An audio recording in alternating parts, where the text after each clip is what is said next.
neste ano, talvez como jamais na história da igreja, se duvidou e se duvida por causa do naturalismo das aparições da Virgem Maria. Nunca, jamais, como na história da igreja, faltou fé. E, sobretudo, não do lado de fora, isso é de se esperar, se não estavam dentro, mas de dentro da igreja. Há bispos, há padres, diáconos e há fiéis como vós, caríssimos, que não acreditam mais, que perderam a fé, que perderam o sentido sobrenatural, que perderam o gosto e a delicadeza pela Virgem Maria e pelas suas aparições. Nunca, jamais, como na história da igreja, se negou aparições, ainda que confirmadas, ainda que atestadas por milagres tão grandes como esses de Fátima, jamais se negou tanto devido a um espírito naturalista, a um espírito que duvida de tudo que vem da fé, ainda que não haja como explicar tantos e tantos milagres operados por esta aparição. Por isso eu gostaria de esclarecer-vos a doutrina da igreja em alguns pontos. Primeiro, ninguém é obrigado a acreditar numa revelação privada com fé católica, isto é, como se fosse um dogma necessário para a salvação de todos. Aquilo que Deus revelou diretamente, que Deus não revelou diretamente, ou que não está contido no depósito da fé da igreja, não faz parte do que devemos obrigatoriamente professar. Mesmo em revelações tão impressionantes e tão fortes, atestadas por milagres, como por exemplo a aparição que celebramos hoje, mesmo ela não é objeto de necessidade de adesão de fé católica. O motivo é que a revelação que não faz parte da revelação feita por Nosso Senhor em seus dias nesta terra e que não foi transmitida pelos apóstolos e seus sucessores, permanece algo do âmbito privado, feito a uma pessoa particular, numa época particular, num período particular, ainda que seus benefícios se estendam a toda a Igreja Universal. A revelação de Nosso Senhor terminou com a morte de São João, apóstolo, e, portanto, tudo o que segue é explicação da doutrina revelada. Jamais aparição alguma virá acrescentar algo à revelação, nenhum dado à nossa fé. Como é unicamente a revelação operada por Nosso Senhor e terminada na morte de São João, que devemos acreditar com fé católica, fica claro que ninguém é obrigado a acreditar com esta mesma fé em revelações privadas. Mas vocês me dirão, padre, nós todos acreditamos na aparição de Fátima. E eu direi, graças a Deus, todos nós que nos encontramos reunidos aqui nesta noite, o fazemos por acreditar que a Virgem Maria apareceu em Fátima, localizada em Leiria, Portugal, e que por meio desta aparição quis alcançar diversas graças à humanidade em nome de seu Filho e beneficiar o mundo com seus favores. Existem, portanto, duas opiniões possíveis diante das aparições de Nossa Senhora nas terras lusitanas. Ou acredita-se, como nós fazemos nesta noite e professamos, ou não se acredita. E eu me interesso em saber qual é o perfil daqueles que não acreditam e não vivem os conselhos dados por Nossa Senhora em Fátima. Eis aqui algumas características daqueles que não acreditam em Nossa Senhora de Fátima, sejam eles bispos, padres ou fiéis. Em primeiro lugar, são preguiçosos. São preguiçosos porque não querem rezar nem por si e nem pelos demais. Nossa Senhora não fez nada mais do que pedir, rezem por si mesmo e pela conversão dos pecadores. São aqueles que sempre têm uma desculpa a mais para não rezar o terço, dizendo que ninguém precisa necessariamente do terço para se salvar. Portanto, são primeiramente preguiçosos. Em segundo lugar, os que não acreditam em Nossa Senhora aparecida em Fátima são mundanos, que pensam que a Virgem de Fátima é moralista, que se preocupa muito em falar de pecado, que trata tudo com rigorismo, a salvação é rigorista, porque mostra o inferno para as crianças, que só sabe ser negativa, que vem corrigir a modéstia, que vem apontar os pecados da carne.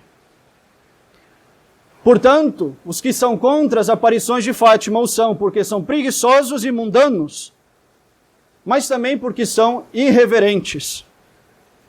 Padres, religiosos e fiéis que tratam a Eucaristia como um símbolo, que não dão importância para a vida espiritual, que pensam que todo mundo vai se salvar sem reparar os seus pecados, que olham para Nossa Senhora de Fátima como se ela fosse uma ideia contrária à figura da Virgem Maria, dizendo que ela não é embaixadora de Deus nesta terra, mas ela é apenas uma mulher como nós.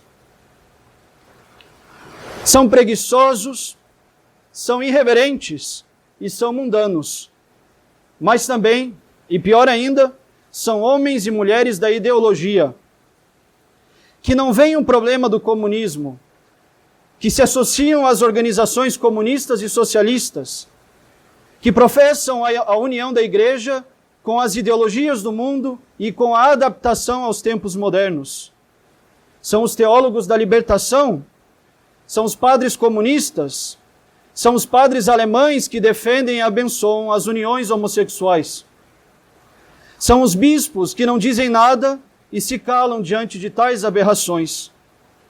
São os padres que pregam o amor livre, a paz com o mundo moderno e a imagem de Deus que não sabe usar do castigo para corrigir.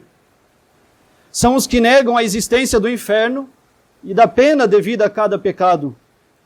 São os que se recusam a ver a destruição da nossa sociedade católica, de perceber que a igreja está sendo atacada não por fora, mas por dentro.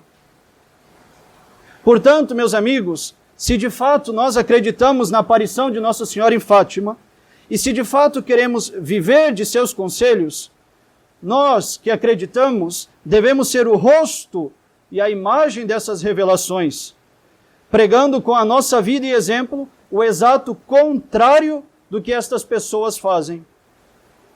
Devemos manifestar em nós a eficácia daquilo que Nossa Senhora ensinou em Fátima e dos conselhos que deu para nos salvarmos. Portanto, não devemos ser preguiçosos. Devemos amar a Deus e rezar muito. Está sem vontade? Reze mesmo assim. Falta tempo para rezar? Pare com as futilidades e encontrará tempo. Não devemos ser mundanos. Nós devemos viver na presença de Deus em cada um de nossos dias e em cada momento desses dias. Não devemos nos divertir como se divertem os mundanos. Não devemos rir como riem os homens do mundo. Não devemos amar como o mundo ama, desprezando o próximo quando ele se torna um peso para mim.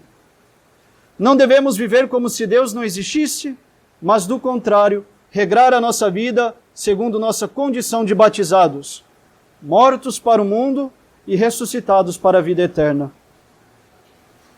Não devemos ser preguiçosos, não devemos ser mundanos e devemos ter muita piedade e muita devoção.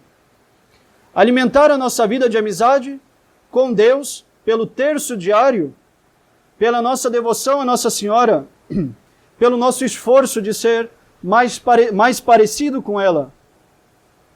Devemos fazer penitência pelos nossos pecados, devemos fazer sacrifícios pelos outros, perdoar quando tivermos oportunidade, mas, sobretudo, rezar muito por eles. Há muitas almas que se condenam porque não há ninguém que reza por elas, diz Nossa Senhora. Não gosto de alguém? Tenho dificuldade com alguém? Eu ofereço os sacrifícios por este alguém. E, aliás, pode ser o sacrifício da língua, não falo mal. Devemos participar da salvação do nosso próximo, rezando por eles. Devemos comungar o mais frequentemente possível, ou acaso não acreditamos que é Deus no sacrário? Devemos pedir perdão pelos que não creem, não amam, não esperam e não adoram a Deus. Todos estes conselhos não são meus, são da Virgem Maria, aparecida em Fátima. Devemos também fugir das ideologias. Jamais nos associarmos às ideologias socialistas e comunistas, mas também jamais nos associarmos ao liberalismo. Devemos nos manter longe das seitas inimigas da igreja, nos afastarmos do espiritismo, da macumba, da maçonaria, dos partidos políticos liberais e socialistas. Devemos amar e honrar a igreja, falar de suas glórias, mostrar o orgulho em fazer parte dela. Para longe de tudo que contradiz nossa Santa Mãe, a Igreja, que é a esposa de nosso Senhor. Meus amigos, nós devemos ter o rosto dos filhos da Imaculada. Devemos transparecer em nós a imagem e os sentimentos dos que olham para a Virgem de Fátima e reconhecem nela os seus conselhos, o cuidado de Deus com a história de cada um de nós. Devemos ter nosso coração parecido com o coração da Senhora de Fátima. Nossa Senhora falou português em Fátima, que é para se fazer entendida também por cada um de nós. Devemos falar com ela com a linguagem das nossas obras, obras que ela recomendou e pediu: oração, reparação, piedade, modéstia, devoção, sacrifício, penitência e Eucaristia. Peçamos esta graça à Virgem Maria, a de amar a Deus e de ser reconhecidos como os que fazem parte do grupo dos que acreditam na Mãe de Deus, que veio falar em Fátima. Aqueles que são reconhecidos por serem os filhos da Senhora da Azinheira, mas reconhecidos não no nome e no aparato, mas nas obras e na caridade. Em nome do Pai, do Filho e do Espírito Santo. Amém.